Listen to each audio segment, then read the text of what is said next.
the aviation sector, and that is buzzing again with air traffic soaring in March. Domestic airlines carried a record 13 million passengers last month, indicating higher air travel penetration. The rise in flyers is down to the spurt in regional turboprop flight operations. Now, India has been an outlier in regional aviation connectivity, with the number of regional jet flights rising by 4% in 2022 to 1,82,000 from 1,75,000 in 2019, while globally there has been a slump of nearly 35%. So globally there's a slump, but India continues to shine bright. The aspirational Indian passenger is taking to skies with great enthusiasm, and the figures paint a very happy picture for stakeholders.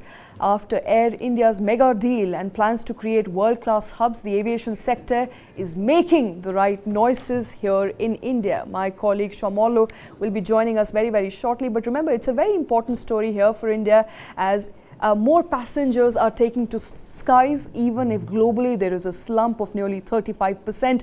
And what we are given to understand and hope is that aspirational passengers will be taking to skies more often and with greater enthusiasm. Remember, this has been a trend as of March, April, where more and more people go out, they take to skies, and we are hoping that this will continue. Soumalya, I want to begin by asking you, what helps with this trend? We know that this has been continuing. It happens every year on year. March, April is the time period where more people travel, more people take to skies. What exactly leads to it? Thanks, Shweta, for having me on the show.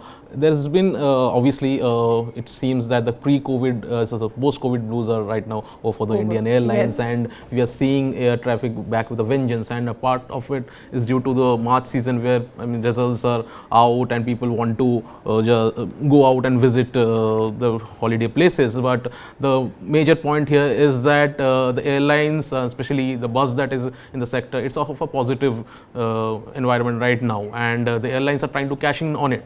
And we can also see that with new airlines coming in, with Akasa obviously capturing on-time performance, and it has left behind its peers in that one. Jet also, hopefully some months down the line, we'll see some positive news on that front. Air India trying to bulk up its connectivity with the aircraft orders. So all in all, I think this is a good time for the aviation sector, and we can only see it going from strength to strength in the coming months ahead. Okay. Ameya Joshi, who's an aviation expert, joining us at this point in time. Ameya, thanks very much. First up, what do you think of the airlines that need to ensure the momentum does not fritter away? What exactly should they be doing at this point in time to keep the momentum going in the aviation space? Hey, thanks for having me here. Well, from an airline's perspective, it is important that the grounded aircraft, especially two airlines which are facing challenges on the engine front, they work with the OEMs to ensure that you have the engine replacements and fleet up and running. Because as we lead into the peak season of May, that's when we have the peakest traffic. Traditionally, we've had 2 months, May and December, which have seen peakest single month traffic ever. And as we lead into these seasons, more and more aircraft coming online would mean that we have that ability to carry more passengers and ensure that we have higher load factors and reach few more records in terms of monthly passenger numbers. The Q1, which recently ended, the data for which was declared yesterday, has been the best ever Q1 in a calendar year. Now, traditionally, Jan to March has not been the highest of quarters. It leads into the exam season. The weather is not at its best, so we have always had the April, May, June, and the October, November, December quarters, which have had the peakest of traffic. But when you look at post-COVID, things have absolutely changed, been topsy-turvy at times.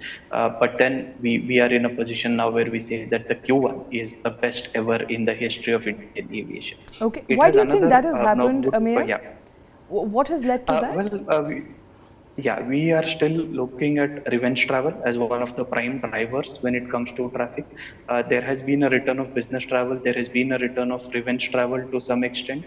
And it has only been recently. I mean, we're just completing a year that we're seeing international travel returning. So a lot of people who wanted to travel internationally or come to India to visit family and friends have now got an opportunity to come back after 2 or 3 years, which also spurs traffic internally, because you don't just come to one one place. You also look at visiting your family and friends across the country, and or take a short holiday while you are here. So that also spurs traffic at times when the traditional, the traditional holiday traffic is not going on because of the exam season and so on. Okay. Shom, what do you understand by revenge travel? It's an interesting concept, more in talks, becomes a part of, and in fact became a part of our everyday sort of communication only during and after COVID. Okay. What do we understand by revenge I travel? think yeah, in that prospect, I think I hope it doesn't happen. But with the rising COVID cases, I think that is going to bottle up more for people down the future. I think, and given the cases rising, I think they might also plan some travel or postpone some travel plans in the near future. I think, as Ameya said, obviously revenge travel is something that a lot of aspirational middle class Indians who have plans, who have made plans, who had made previous plans, but where they had to scuttle it down due to COVID, and they absolutely had to push it down for a couple of years. I think they took the first opportunity, and once they realized that the vaccination was done and the environment was safe for travel, they ventured. And when the traffic opened up, they obviously ventured to destinations which they had in their mind in pre-COVID time. So in that case, I think that is something that is going to stay on for another year or two, until unless we see more. Obviously, COVID is something that we have to live with, and as we see, cases are rising on a daily basis, and obviously the threat level has petered out. But revenge travel is set to continue, and with the rising disposable income, I think there are people or set of citizens who would now want to swear by the YOLO thing, and I think it is set to bolster the sector in that way. Okay. Ameya, has the Udan scheme been successful in its mission of expanding aviation travel base? Definitely, yes. I mean, if you look at pure numbers, there are ways of looking at it. Pure numbers will say that airlines have not been able to operate as many routes as they were awarded. Early in the scheme, we also had hiccups with airlines which bid for it and won the routes, not even surviving after a period of time. But when you look at it over a longer period of time, the scheme started sometime in 2017. Of course, the 2.5 years of COVID was a big challenge. But you see a lot of new airports have opened up. Now you have so many airports in Northeast which earlier were not reachable at all, were not on the air map, and some more airports, and airports like Darbhanga, Kishangarh. These airports were there. They were not built for the scheme. Just that there was no way to attract airlines to it. And now you see that places like Darbhanga, you have lesser number of Udan flights, and the gateway has been more towards non-Udan flights as well. So the scheme in its true sense envisions that you commoditize aviation in a way that people will come to you even without the subsidized tickets. And at some places, it has been very successful in attracting traffic much more than what had been envisioned. Now, like any other scheme, you can't have 100% success rate. So there have been routes, there have been airports, and there have been airlines which have collapsed. The collapse of TrueJet, for example, led to a closure of at least 5 or 6 airports where only TrueJet was operating.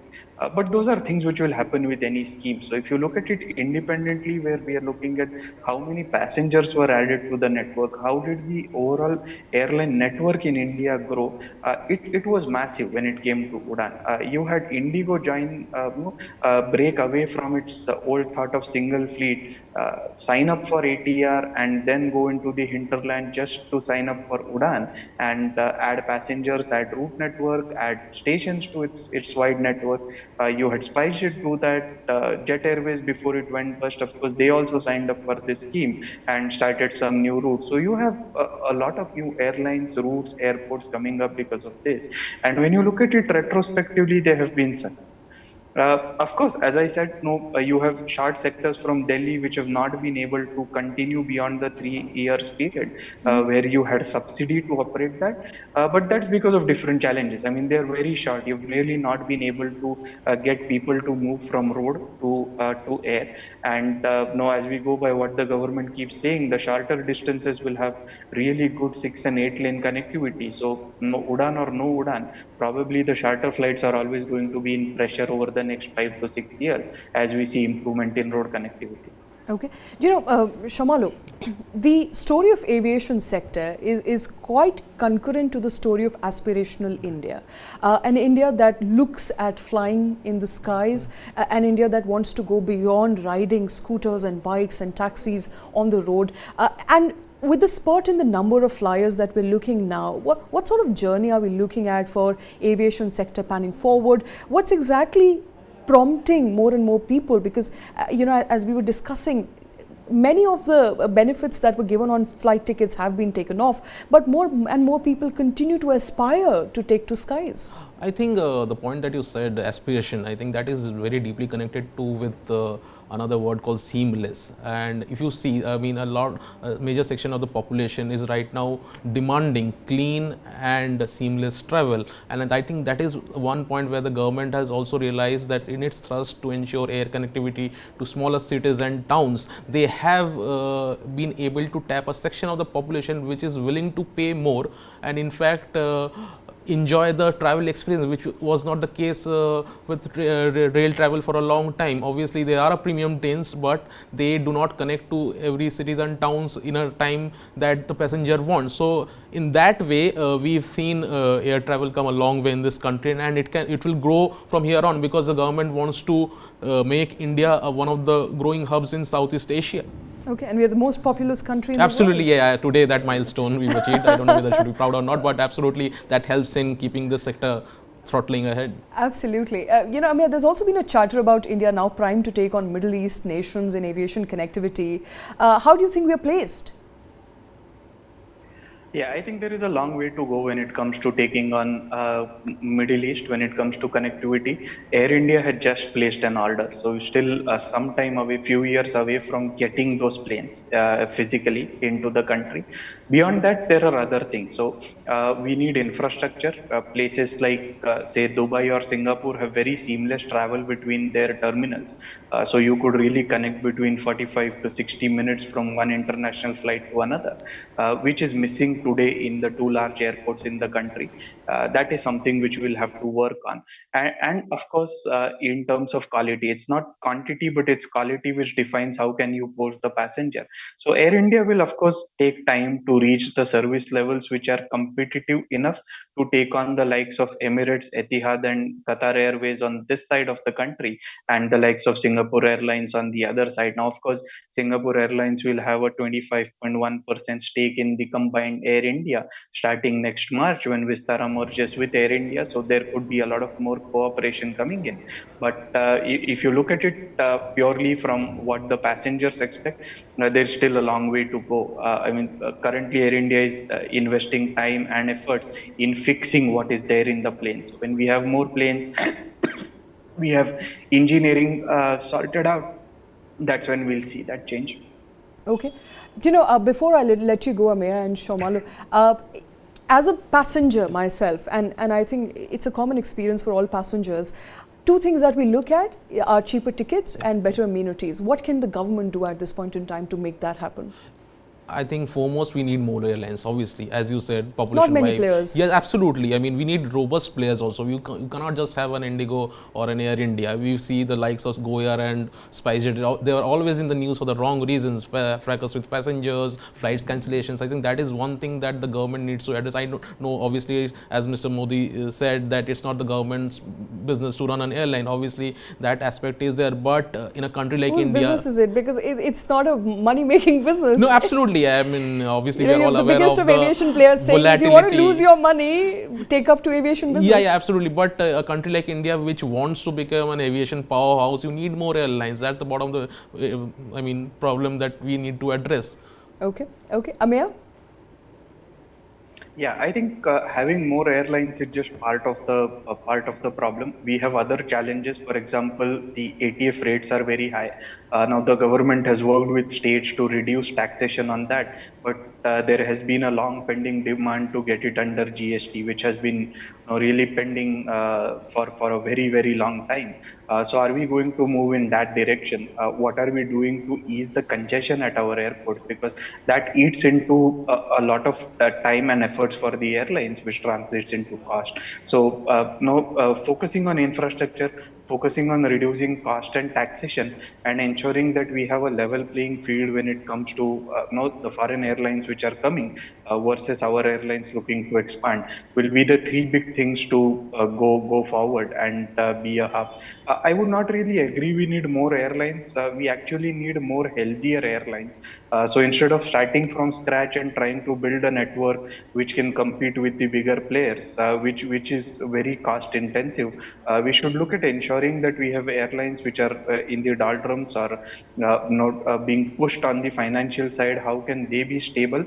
Because otherwise we end up with the cycle which we've seen for so long. A new one comes, pushes you out, then another new one comes and pushes you out, and there is one rare Indigo and one rare Air India which are surviving and going ahead. Of course, Air India was funded by the government, and now it's private, but that is how it has been so far. So, slow and steady, but more profitable. Ameya, but I just want to come in. You said healthier airlines. SpiceJet and GoAir, we all are aware of the troubles that they are facing. Right. In that case, Akasa, it has taken baby steps, but there's still a long way to go for it to ensure a profitable path. So in that case, how do you think, like telecom, if we in aviation are stuck with only two robust players, how do you think, even given, because I don't see things improving at SpiceJet or GoAir in the near future or in the short period of time. So how do you think we can address this challenge? Because passengers, many of them, not many options with passengers. So you need more options. So how do you as a government, how can stakeholders ensure that the common man, when he's booking a ticket, and if he is not getting an Indigo or an Air India flight, what option does he have? Right. I think, no, it is not for the policy makers or government to look for options per se, because if you look at it, Indigo today has 40% of its network, which is monopoly, and people are still flying. Does it impact the ticket fares, ticket prices? Yes, it definitely does. So it's also for the likes of Akasa or GoAir or SpiceJet to model their network so that they can take on the competition. But is it profitable? Now, the challenge in Indian skies have been everybody tries to have the lowest cost, and two or three airlines have not been able to have that because of legacy issues. When they were new, at some point of time, they were equally agile. They were taking on the competition which existed at that point of time, which sadly is no more in the air today, be it Jet Airways, Sahara, Air Deccan, or Kingfisher Airlines. So these were the airlines which SpiceJet and GoFirst was tackling when they started or began operations. Now, how do we ensure that Akasa or any new airline which is starting now doesn't end up in a similar situation 10 or 12 years down the line? So how does it remain financially stable, viable in the next decade? And that can be done by these measures, like ensuring that you have better control over taxation, ensuring you have better operational control over airports, and investing in that to ensure that your aviation infrastructure is going. So that's where you are going to have more flights. If you look at most of the top airports, they are congested. So that is something which the government can work with the private players, and in some cases their own government enterprise. Okay, lots of challenges there ahead for the aviation sector. It's looking good at this point in time, but working on congestion, profitability of airlines is going to be a top priority for aviation players in India. Ameya, Shomalo, thanks very much for joining in with all those details.